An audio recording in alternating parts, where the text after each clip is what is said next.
आज के शुभ दिन हमारे परम आराध्य परम प्यारे श्री सद्गुरुदेव भगवान जी श्री पंचम पातशाही जी महाराज जी का शुभ अवतरण दिवस है। आज के शुभ दिन की आप सभी को बार बार लाखों लाख करोड़ों करोड़ों बार मुबारकबाद हो। इस दिन की प्रतीक्षा में हम सारा साल तैयारी करते हैं कि किसी तरीके से ये दिन शुभ दिन कब आए।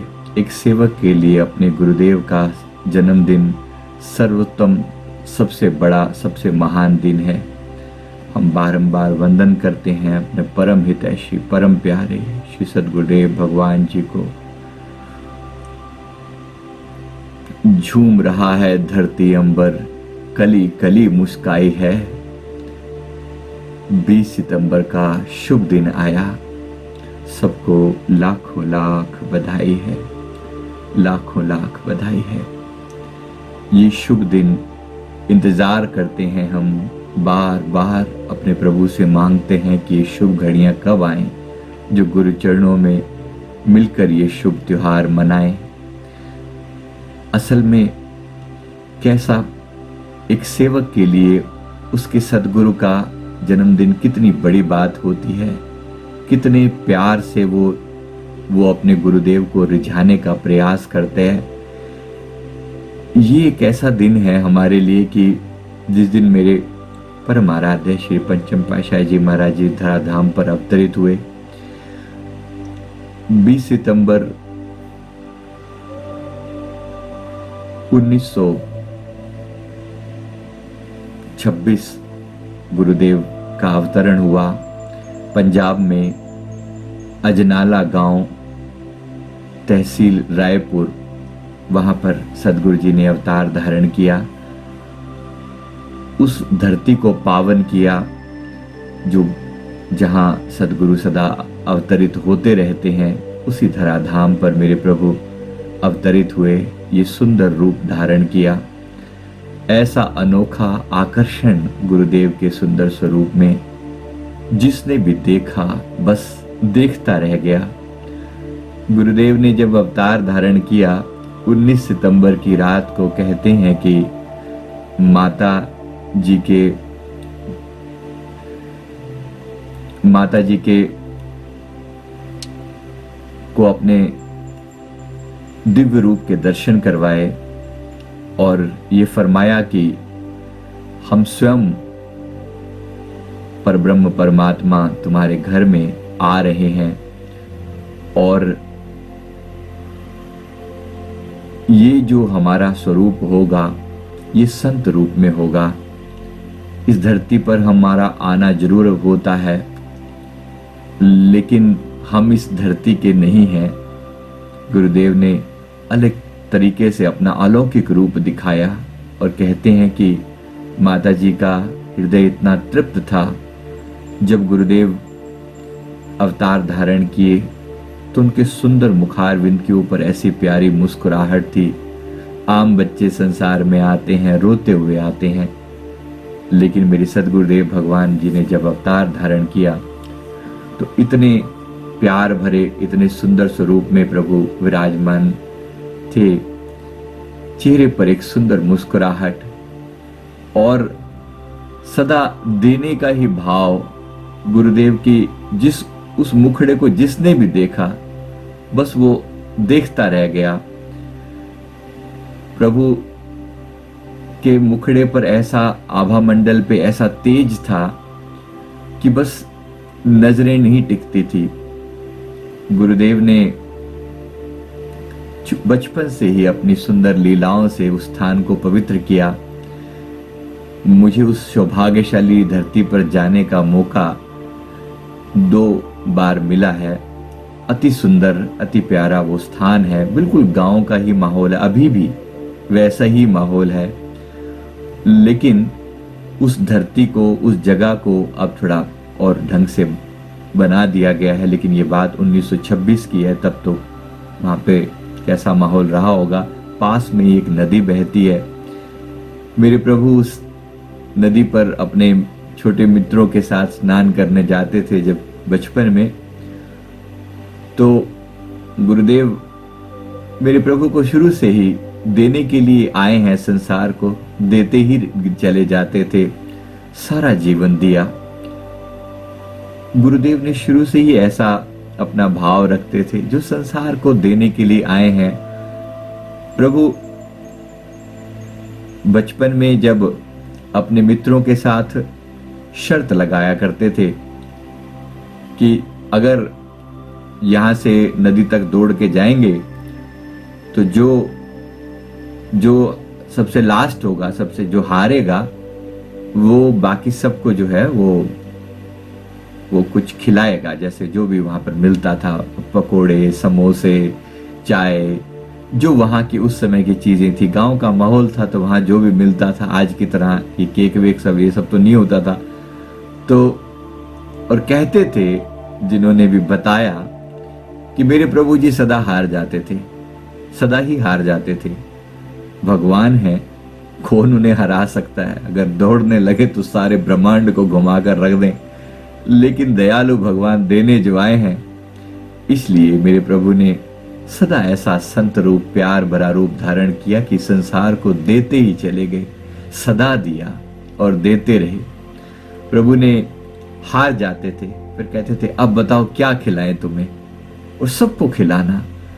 अब वो गांव का माहौल हमने देखा, उस माहौल को आज भी वहां इतनी ही मतलब गरीबी और इतना ही छोट सब आसपास का जो माहौल है, छोटी छोटी सी दुकानें हैं, छोटा सा गांव है, पास की जो नदी है अभी भी वैसी है, कोई ज्यादा फर्क नहीं है, बस थोड़ी पक्के कर दिया गया है सब कुछ। सड़कें भी अभी बहुत पक्की नहीं है। तो मेरे प्रभु जी हमेशा हार जाते थे और फिर सबको खूब खिलाना, पकोड़े, समोसे, जो उनको अच्छा लगता सबको खिलाते थे, देते ही चले जाते थे। प्रभु देते ही चले जाते थे। एक हमारे गुरुदेव के उस समय के एक साथी थे बचपन के, तो उसके शायद बच्चे के कोई घर में कोई मतलब उनके घर बड़ा गरीब था। अब मेरे प्रभु जी दयालु भगवान शुरू से एक दिन फरमाते हैं कि सब अपने बारे में बात कर रहे थे कि बड़े होकर हम क्या करेंगे, बच्चे एज रही होगी जैसे भी। तो मेरे सदगुरु जी ने सबसे पूछा भाई तुम क्या करोगे, तुम क्या करोगे? तो सब ने अपना अपना जो भी बताया कि मेरे पिताजी ये करते हैं। पहले तो उस समय 1926 की बात है, 1930 की बात, चलो 8-10 साल की जब एज होगी। तो मेरे प्रभु जी ने सबसे पूछा भी तुम क्या करोगे, क्या से करोगे? सब ने अपना अपना कहा कि हम ऐसा करेंगे, वैसा करेंगे। मेरे पापा की इसकी दुकान, मेरे पिताजी की इस चीज की दुकान है, तो हम उनका काम आगे बढ़ाएंगे। ऐसे जैसे परंपरा पहले हुआ करती थी, पुश्तैनी काम जो होता था वही आगे बढ़ाते थे। एक अपने दूसरे मित्र से पूछा कि तुम क्या करोगे? उसने कहा जी मेरी तो कोई दुकान उकान कुछ नहीं है, मेरा तो कोई आगे पीछे कोई है नहीं, देने वाला कोई नहीं है। मेरे प्रभु जी ने फरमाया अरे हम हैं ना। तो उसने कहा कि क्या आप मेरे को क्या दोगे? गुरुदेव ने उसे कहा मित्र हैं, मित्र आपस की एज है 8-10 साल की एज रही होगी, सब एक ही एज ग्रुप के हैं। तो गुरुदेव ने उनसे पूछा कि तू बता तुझे क्या चाहिए। अब आसपास में दुकानें थी, मतलब जो भी था, भाई तुझे इनमें से क्या चाहिए बता। अब भगवान है, किसी अपने मित्र से पूछ रहे हैं कि तुझे क्या चाहिए, तो जाहिर सी बात है प्रभु के हाथ में सब कुछ है। तो कहा कि इनमें से जो दुकान जिस टाइप का काम तेरे को पसंद हो तेरे को वो दिलवा देंगे। तो उसने इशारा किया कि ये जो कपड़े वाली दुकान है ना भाई, ये वाला काम ठीक लग रहा है मेरे को, भाई ऐसी कुछ छुटकी मुटकी सी दुकान हो जाए, मेरा जिंदगी चल जाएगी, गुजारा चल जाएगा। मेरे प्यारे प्रभु ने फरमाया कि ठीक है जा, तेरे को एक कपड़े की दुकान दी। अब दुकान क्या देनी थी, मेरे गुरु महाराज जी जब कुछ देने आएंगे तो क्या छोटी मोटी दुकानें देंगे क्या? वो व्यक्ति आज उसकी देश भर के अंदर कपड़े की मिलें चलती हैं। दुकान क्या देनी थी, मिलें चलती हैं, मिलें, फैक्ट्रियां हैं उसकी। देने वाले आए मेरे प्रभु, सारे संसार को देते ही चले गए, तब भी दिया, आज भी दे रहे हैं, देते ही गए, देते ही गए। जिस स्कूल में गुरुदेव जाया करते थे, हमने वो स्कूल भी देखा। बड़ा छोटा सा स्कूल है, वहाँ के टीचर से बात भी करी, हालांकि वो सब तो अब नहीं थे, लेकिन उन्होंने बताया कि हमारे जो बड़े थे वो बताया करते थे कि आपके जो गुरु महाराज जी हैं, क्योंकि हम जैसे न जाने कितने सेवक जो हैं वहाँ पर दर्शन करने उस स्थान पर जाते हैं, रायपुर कला अजनाला गांव, तो वहाँ पर उनसे पूछा तो कहते हैं कि मेरे प्रभु को इतने सुंदर हुआ करते थे, बचपन में इतने प्यारे, साइकिल पर स्कूल जाते थे और क्या करते, इन्हीं के पास साइकिल होती थी। अब भगवान जब अवतार लेंगे तो जाहिर सी बात है उनके पास तो सारी संपत्तियां, सारी रिद्धियां सिद्धियां साथ होती हैं आसपास, लेकिन गांव का माहौल ऐसा है कि साइकिल लेने तक की भी शायद वहां पर औकात किसी की ना हो। लेकिन प्रभु के पास साइकिल हुआ करती थी, तो क्या करते थे कि सारे बच्चों के, अपने जो मित्र थे सबके बस्ते इकट्ठे कर लेते, स्कूल बैग, तो स्कूल बैग इकट्ठे करके साइकिल पर लाद लेते और फिर उन्हें छोड़ कर आते, मतलब पहले स्कूल छोड़ आते थे, सबके घर घर से बस्ते इकट्ठे करते, अपनी साइकिल पर लादते, पहले सबको छोड़ आते थे, फिर वापस आते साइकिल से और फिर सारे बच्चे मिल के घूमते मस्ती करते हुए फिर सबके साथ जाते स्कूल पैदल। तो फिर साइकिल को पकड़ के और साथ साथ पैदल जा रहे हैं, रास्ते में वो नदी पड़ती थी, वो नदी पर प्रभु कई बार बैठते और जो है आपसी प्रेम की चर्चा होती, ज्ञान की चर्चा होती। अब भगवान बैठे हैं, उनके लिए बचपन क्या और बड़प्पन क्या, तो प्रभु उनको सबको सिखाया करते थे, भाई ये करना चाहिए, ऐसे ओम का जाप करना चाहिए, ये करो, ऐसे जो भी प्यारी भरी शिक्षाएं प्रभु देते थे उस समय में। तो उन्होंने बताया, उनके जो मित्र थे उन्होंने भी, एक बार गुरुदेव के एक मित्र भी थे, उन्होंने भी विस्तार से बताया ये सब बातें। तो जब वहां से स्कूल से आते तो प्रभु ऑब्वियसली जब रास्ते में चर्चा हो रही होती थी तो लेट हो जाते थे स्कूल पहुंचने में। तो जो टीचर थे वो जो है सब सारे बच्चों को, भाई लेट हो रहे हैं तो लेट होने के कारण सबको सजा देंगे, कोई हाथ पे कोई डंडे मारेंगे या फिर मुर्गा बना देंगे, जैसे पहले हुआ करता था, परंपरा होती थी। तो इनकी तरफ देखते कहते ये इतना सुंदर लगता है, ये इतना प्यारा लगता है, इसको कुछ इसकी तरफ मतलब देखते रहने का दिल करता है, इसको मारने का तो सवाल ही नहीं पैदा होता, इतना सुंदर है कि इसका चेहरा ऐसा गोल मटोल सा, ऐसा दिल करता है कि इसे देखते रहो। ये टीचर बता रहे हैं, ये टीचर से जब मतलब हमने भी उस स्कूल की मिट्टी को हमने माथे पर लगाया जब गए कि इस धरा पर, इस स्थान पर मेरे गुरुदेव ने सुंदर अवतार धारण किया, इस जमीन को, इस गांव को, इस मिट्टी को इतना पवित्र किया मेरे प्रभु ने। तो वो टीचर जो हैरान होते थे कि भाई ऐसा भी कोई बच्चा हो सकता है क्या, और हमेशा सबसे पीछे होते, हर बात में सब कुछ आता था। प्रभु को क्या नहीं आता, सारा ज्ञान ध्यान, जिनके आगे हाथ बांधे खड़ी हैं ज्ञान की देवी माँ सरस्वती, ध्यान के सुंदर रूप में प्रभु, सब कुछ उनके पास है, लेकिन अपने लिए कुछ भी नहीं रखा उन्होंने, सदा देते गए, आज भी दे रहे हैं, सदा देते गए। तो मेरे प्रभु उस दिन कोई उनके मित्र आए, और अभी ये बात जो है 2008 की है, 2008 में गुरुदेव के उस समय कोई मित्र गुरुदेव से मिलने के लिए आए, दर्शन करने के लिए आए। तो श्री आनंदपुर धाम में पहुंचे, उस समय की बात बता रहे। तो उसने गुरुदेव के लिए एक टोपी लेकर आए, मतलब इतनी वो टोपी जो थी ना, वो बड़ी लंबे वाली, वो पठानी लंबी टोपी थी, बड़ी ऊंची टोपी थी। तो उसको तुर्रे वाली टोपी बोलते हैं, मतलब उसके ऊपर ना कैसे चोंच सी बनी होती है, बड़ी लंबी ऊंची टोपी होती है, जैसे आप कह सकते हैं बर्थडे वाली टोपी हो ना, वैसी कुछ वैसी, लेकिन थोड़ी अलग स्टाइल की, पुराने स्टाइल की बात कर रहे हैं। तो वो तुर्रे वाली टोपी जो है उन्होंने लेकर आए गुरुदेव के लिए, और गुरुदेव से आके उन्होंने भेंट किया कि ये आपके लिए लेकर आया हूँ। फिर अपने बारे में बताया कि भाई याद है हम जो है इकट्ठे पढ़ा करते थे, ऐसे करके गुरुदेव ने थोड़ा सा आंखें बंद करी, फिर फरमाते हैं कि उसका नाम लिया, बचपन का नाम, अब मुझे नाम सच में याद नहीं है, मैं माफ़ी चाहता हूँ, लेकिन मुझे नाम तो याद नहीं है, लेकिन गुरुदेव ने उसके बचपन का नाम लेके उसे याद दिलाई। ये बात अब की है, कहाँ 1926 और कहाँ ये बात 2008 में जो व्यक्ति आया जो गुरुदेव से मिलने के लिए, तो गुरुदेव ने उसके बचपन के नाम लेके उसे बुलाया। उसके बाद इतने प्यार से उसे उसकी टोपी को लेके स्वीकार किया और थोड़ी देर के लिए उसको अपने शीश पर भी धारण किया। मेरे प्रभु सबका मान रखते हैं, सबके लिए सब कुछ किया है, क्या क्या नहीं किया। इस पृथ्वी को आज तक ऐसी महाहस्ती हमारी नॉलेज में हमने ऐसे दयालु भगवान न कभी देखा ना सुना। आए तो दुनिया में अवतार बड़े बड़े आए हैं, सबको नमस्कार है, लेकिन अपने सदगुरु जैसा ना किसी को देखा न सुना। तो ये सुंदर रूप इस धराधाम पर इसी प्रकार ये रहमतें बरसती रहें।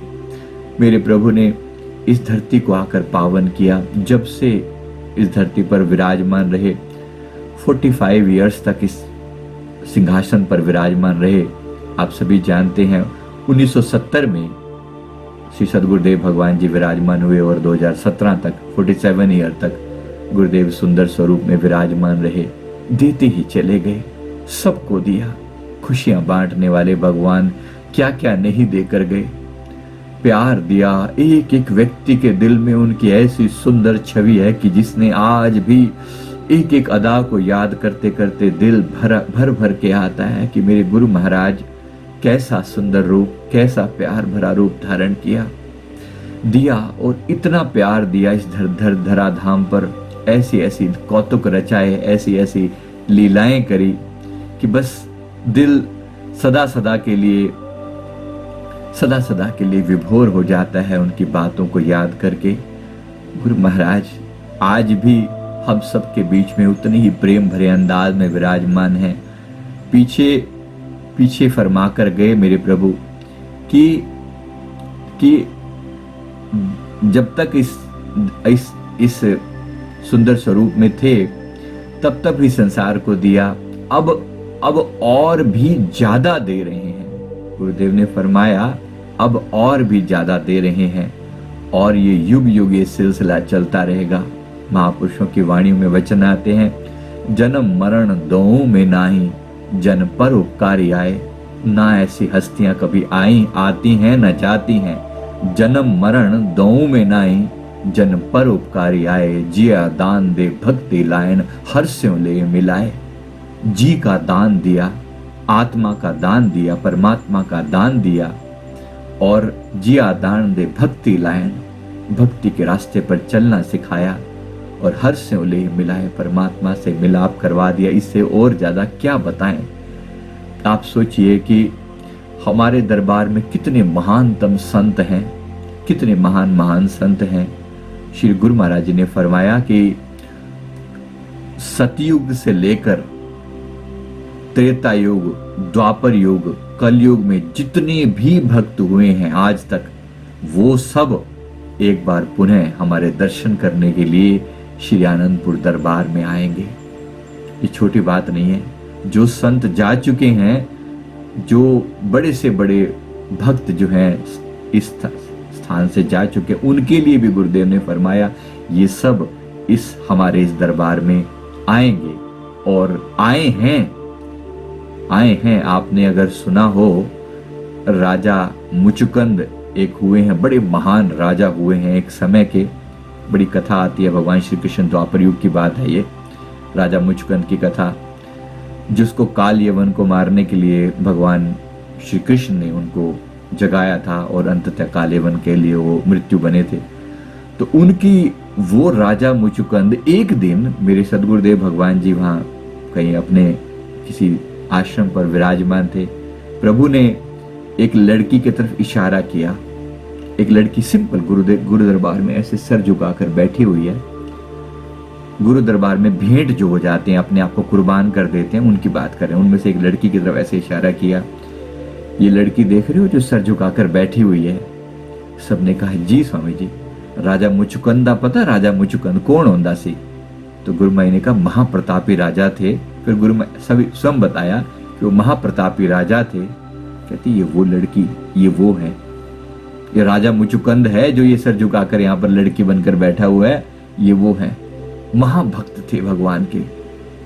बात सिर्फ बताने के लिए कि कितनी महान महान हस्तियां हमारे गुरु दरबार में इस प्रकार नम्रता पूर्वक आके अपना पूरा जीवन कुर्बान करके यहाँ पर चली जाती हैं कि लोगों को पता भी नहीं लगने दिया जाता कि वो कौन हस्ती थे। मेरे सदगुरुदेव भगवान एक बार किसी आश्रम पर गए। हमारे यहाँ पर चक होते हैं, जो मुख्य स्थान है आश्रम है, उसके आसपास छोटी मोटी जमीन पर, जैसे खेती के लायक जमीन होती है आसपास में, तो वो जमीन लेके उसे चक बोलते हैं। मतलब छोटा सा आश्रम बना देते हैं, बाकी जमीन खेती के लायक बनी रहती है। और वहाँ पर जो एक इंचार्ज होते हैं, जो गुरु दरबार से होते हैं, कोई महात्मा जी वो इंचार्ज होते हैं, और बाकी वहाँ पर कुछ मजदूरों को लगाकर खेती वगैरह करवाते हैं, ताकि आश्रम के लिए जो अनाज है वो अपने घर से ही पैदा हो। तो श्री सदगुरुदेव भगवान जी किसी स्थान पर गए। अब उस चक पर 2-4 लोग ही होते हैं सेवा करने वाले। तो वहां पर 2 भगत थे।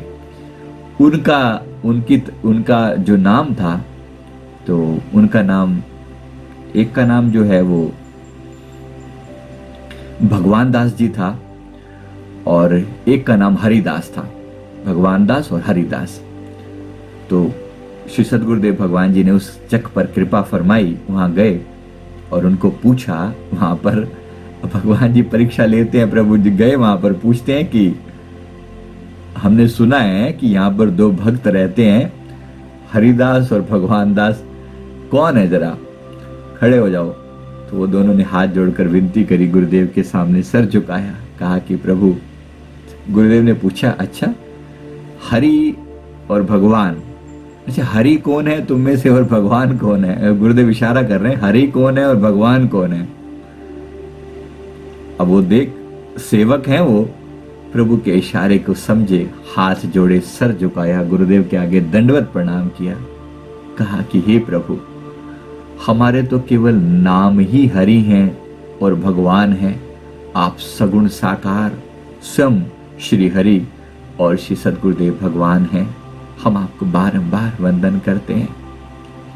ये मेरे गुरु महाराज जी की महिमा है। बड़े प्यार से उनको नवाजा, बड़े प्यार से उन्हें बुलाया। तुम्हारे क्या कहा कि हमारे तो केवल नाम हरि हैं, नाम भगवान है, लेकिन आप साक्षात श्री हरि हैं, आप साक्षात श्री भगवान हैं। हम आपको बारंबार वंदन करते हैं। जिन सुंदर दर्शन करने के लिए कि उनकी एक झलक मात्र पाने के लिए एक बार एक बहुत ही महान जो गुरु रह चुके थे, उनके कुछ शिष्य गुरु दरबार में आए। उन्होंने साधु चोला पहने हुए थे, सभी साधु थे, ये सब हरिद्वार से आए थे। तो उन्होंने आकर गुरु दरबार में आकर विनती करी, प्रार्थना करी कि हमारे जो सदगुरु थे, उन्होंने नाम बताया, बड़े प्रसिद्ध, मतलब सबको, दुनिया को तो नहीं पता होगा, लेकिन उन्होंने कहा कि इतने महान संत थे जिनके कम से कम 10,000 से ज्यादा शिष्य होंगे।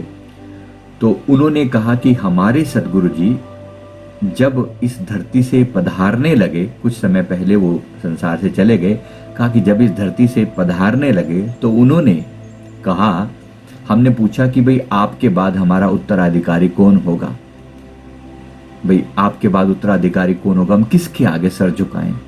तो उन्होंने कहा कि मेरा कोई उत्तराधिकारी नहीं होगा, लेकिन मैं तुम्हें वहां भेज रहा हूं जो मेरे भी भगवान हैं। मैं तुम्हें वहां भेज रहा हूं जो मेरे भी भगवान हैं, मेरे भी इष्ट हैं।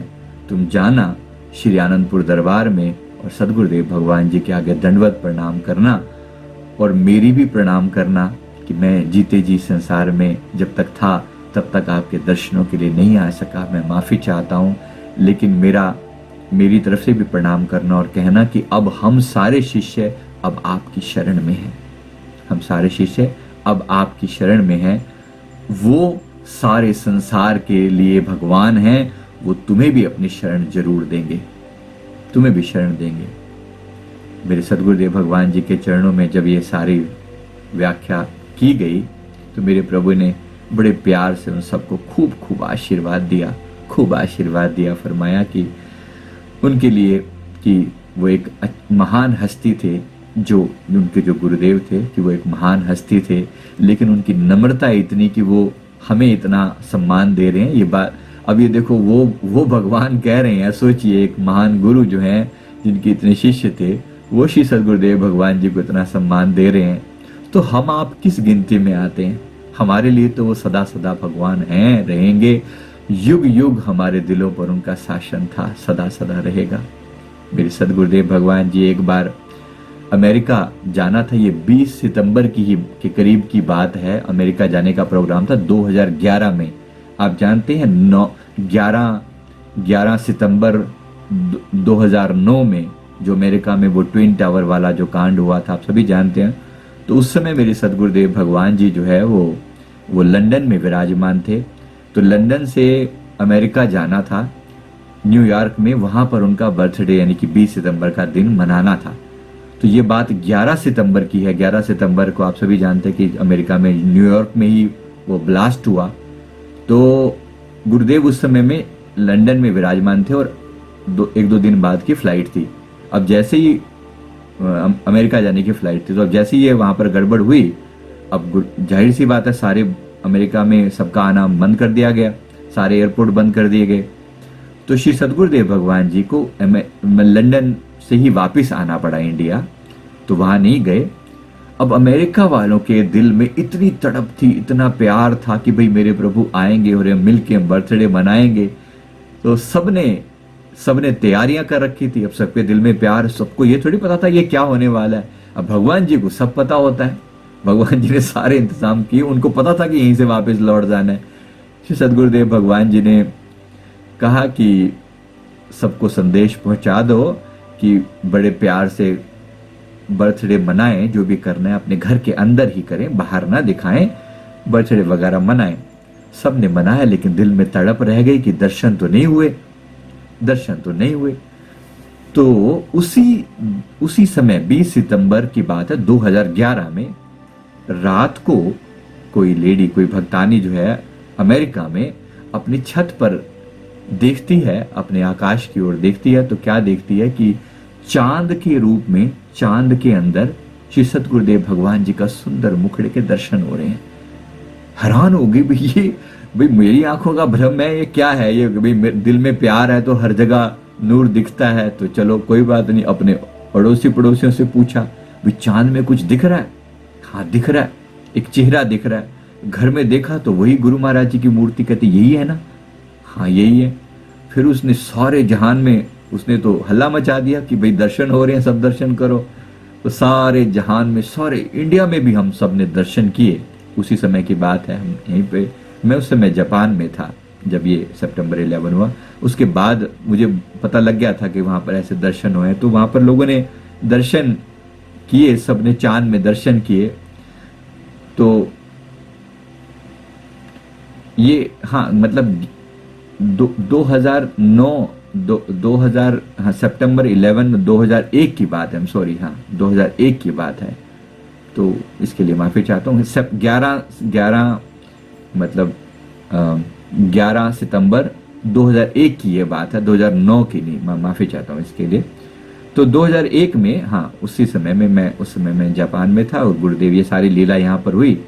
तो उसके बाद सबने इंडिया में भी सबने दर्शन किए चांद में, और सबने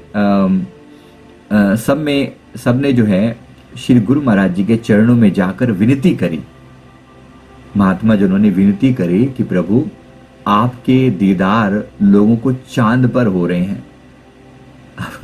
दयालु भगवान ऐसे लीलाधारी की फरमाते हैं कि चांद साढ़े दर्शन हो रहे हैं लोगों को, मतलब हमारे दर्शन चांद पर हो रहे हैं लोगों को। अच्छा, बिल्कुल इतने भोले भाव, जैसे हमें तो कुछ पता ही नहीं है। फिर फरमाते हैं कि हाँ हम गए होंगे चांद पर कभी ना कभी, चंद्र लोग गए होंगे, लोगों ने देख लिया होगा। इतने स्वभाव में, इतने भोले भाव में, मानो हमें तो कुछ पता ही नहीं। कहते हाँ हम चंद्र लोग गए होंगे, लोगों ने देख लिया होगा, कोई बात नहीं। प्रभु आप चांद में सबको दर्शन दे रहे हो और इतने भोले बन जाते हैं जैसे हमें तो कुछ पता ही नहीं। मेरे प्रभु इसी प्रकार इतनी लीला रचाते, इतने प्यार भरा स्वरूप की बस आज भी जब जब याद करो सुंदर स्वरूप को, सदा इस हृदय पर उनका सिंहासन लगा हुआ है। इस हृदय में सदा विराजमान थे, विराजमान हैं और सदा सदा विराजमान रहेंगे। एक बच्चे ने, बच्चों लीला कर रहे थे, बच्चों के सामने बच्चों से बड़ा प्रेम करते प्रभु, सामने विराजमान थे और बच्चों को खेलने, बच्चे आपस में गुरुदेव के सामने कोई नाटक कर रहे थे, कोई छोटा सा नाटक कर रहे, तो एक बच्चा उनमें श्री कृष्ण जी बना हुआ और बाकी ग्वाल बाल बने हुए, और एक बच्चा जो है वो जो है वो माँ यशोदा बना हुआ। तो कोई बच्ची थी वो यशोदा बनी हुई, बाकी सबको ऐसे ग्वाल बाल बना रखा। अब वो भगवान कृष्ण जो बना हुआ था बच्चा, जो नाटक कर रहा था, तो वो भगवान गुरुदेव के सामने आकर वो नाटक कर रहे हैं। तो नाटक में वो दिखा रहे हैं कि वो माँ यशोदा से माखन मांगता है। भगवान कृष्ण माँ यशोदा से माखन मांगते हैं। तो माँ यशोदा कहती कि नहीं नहीं, तू चोरी करता है तो तेरे को माखन नहीं दूंगी। तो वो मना करती हैं कि माखन नहीं दूंगी। वो बच्चा मांगता है कि माखन दे दो, माखन दे दो। तो अब वो भगवान जी के सामने ये नाटक चल रहा है, गुरुदेव ऊपर विराजमान है, बच्चे नीचे खड़े ये सब नाटक कर रहे हैं। और बच्चा रोने लगा, जो कृष्ण भगवान जी का रूप बना हुआ था, वो बच्चा रोने लगा कि प्रभु हाँ यशोदा मैया मेरे को माखन नहीं देती, यशोदा मैया मेरे को माखन नहीं देती। इस बात को, उसका रोना देखकर मेरे प्रभु इतने द्रवीभूत हुए, इतना उनका हृदय पसीजा है। तो नाटक सब जानते हैं कि खेल ही चल रहा है, लेकिन फिर भी इतने दयालु भगवान उस बच्चे की ओर देख के, यशोदा मैया तेरे को माखन नहीं देती, हम देते हैं तेरे को माखन, इधर आ। उसको बुलाया और गुरुदेव ने जो उसके ऊपर प्रसाद लुटाया, जो प्रसाद लुटाया। कहता है मेरे को भूख लग रही है। वो बच्चा कहता है, जो कृष्ण भगवान जी का रूप बना हुआ है, कहती जी भूख लगी है, माँ यशोदा माखन नहीं देती। गुरुदेव ने कहा हम माखन हम देंगे तेरे को। इतना प्रसाद, इतना प्रसाद। कहते हैं उसकी छोटी सी झोली, बेचारे के वो ऐसको उसको कहा कि झोली कर।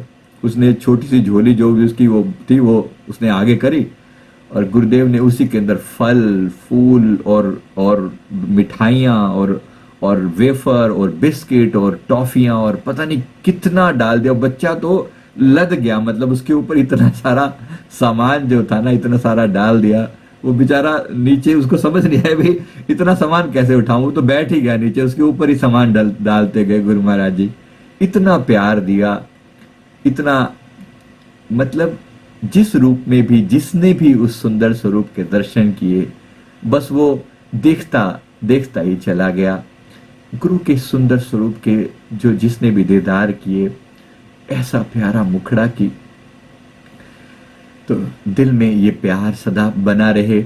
आज के शुभ दिन की बारंबार सभी को मुबारकबाद हो, और इसी प्रकार हम सदा अपने प्रभु जी का अवतरण दिवस मनाते रहें। हम सबके लिए ऐसे ही ये लीला रचाई जाए, मैं प्रार्थना करता हूँ। Thank you very much. बोलो जयकारा बोल मेरे श्री गुरु महाराज की।